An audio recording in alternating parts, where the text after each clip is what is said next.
But you got to understand, like, you can prove we didn't go to the moon. It's not that. And when I was proving that we didn't go to the moon, everyone was like, well, soon you're going to say the earth is flat. So you think the earth is flat? And that to me triggers that it's a CIA op. Because I'm like, no, I'm saying we didn't go to the moon because I can literally prove it a million ways. You know, it's like, name one other time we've explored, any human being has explored someplace exciting and other countries didn't follow.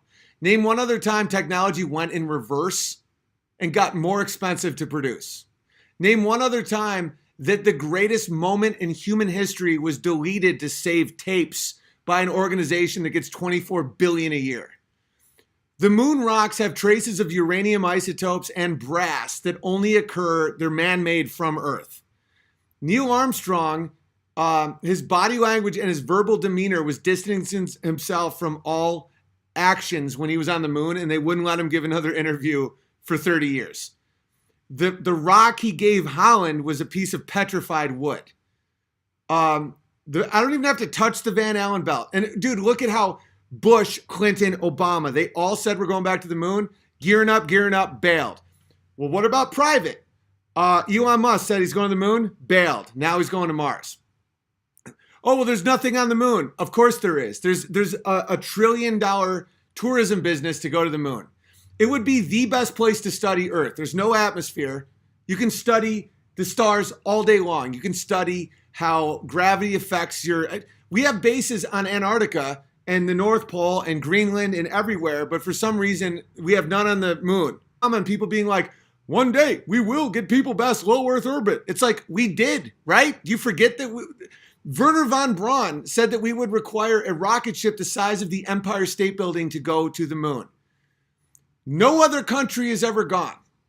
None of it makes sense. It's provable. They deleted 1 metric ton of telemetry data, and then people go, well, it's unusable tapes. They claim they reused the tapes. According to the New York Times, NASA said they had to reuse the tapes because they were facing budgetary problems. Well, no, you're in cognitive dissonance. You have just been trapped in cognitive dissonance. If your argument about reusing the tapes just immediately got shot down and now you're trying to get another one, you're not open to a new argument.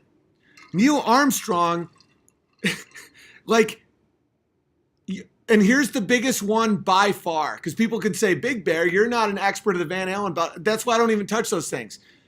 I am an expert at mass communication. I minored in it in college. I understand television production. I was on PSTV in Plattsburgh State University. I get it. I understand. Not only am I smart enough to figure out the shit, but just to let you know, I know what it is.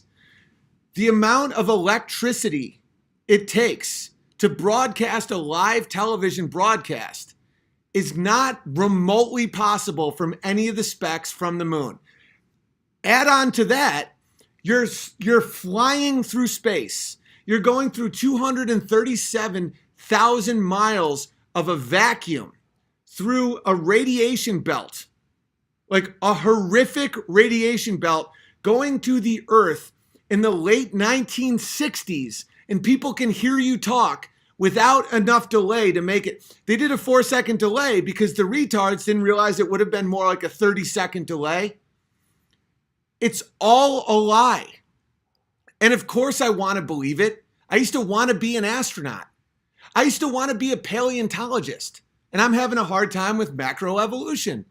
I wanted to be a comedian in clubs. I'm not allowed anymore because I don't think children are trans.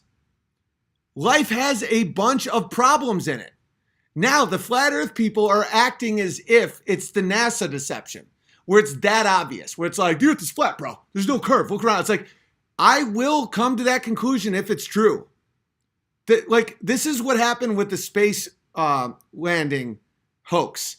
Every fucking place I looked revealed more and more of the hoax. Everywhere. The shadows, them trying to like recreate the shadows, like all this stuff that makes for bad arguments. Scott Adams does a good job of explaining this. The laundry list is a bad argument. Where if I talked about the reflections or shadows or any of this stuff, people have quick responses to that. My arguments are home run, bullet to the head arguments. We went there and no country followed. We didn't set up bases there. We never went back. We have no scientists up there. It's the one time in human history that's the technology, we lost the technology and it's too painful to recreate. That was one of the most senior astronauts who said that. That wasn't Breitbart.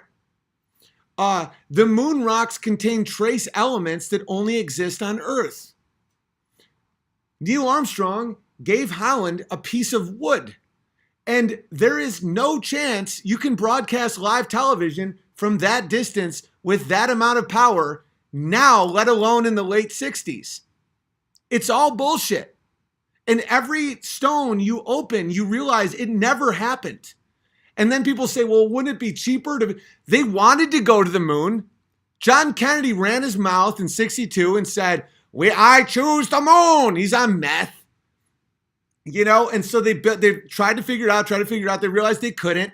That we're in a Cold War. Our country's falling apart. We're in an unwinnable war, getting beat by a bunch of jungle fucking Asians with no technology.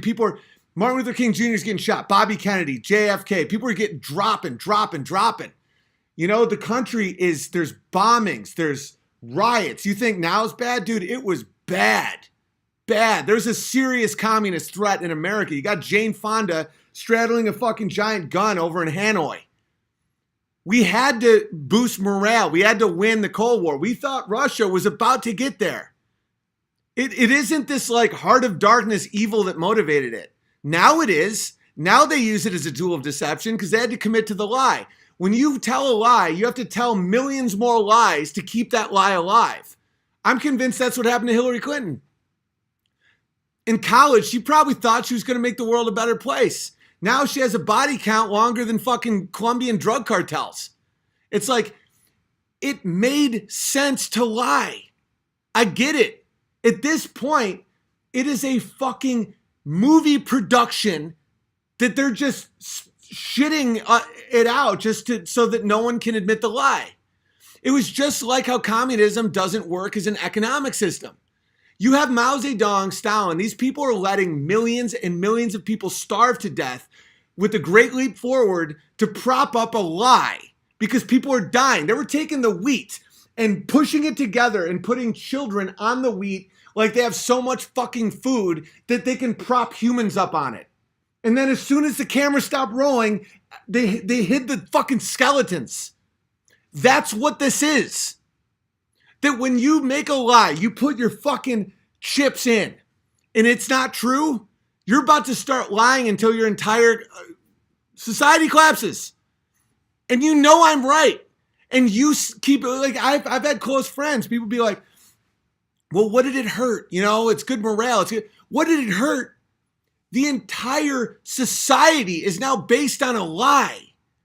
Astronauts are priests.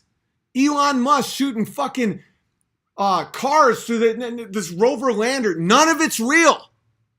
It's all bullshit, dude. And it's like, what's the hurt and lie? It also creates cognitive dissonance amongst the population so that they get lied to and they don't care. That's the whole problem. Once you no longer trust your instincts, once you accept wizardry, once your instincts say something doesn't add up about this, and then someone says, but just be quiet, and you go, okay, then you can no longer figure out what's true and false, and you become cattle. That's why it fucking matters.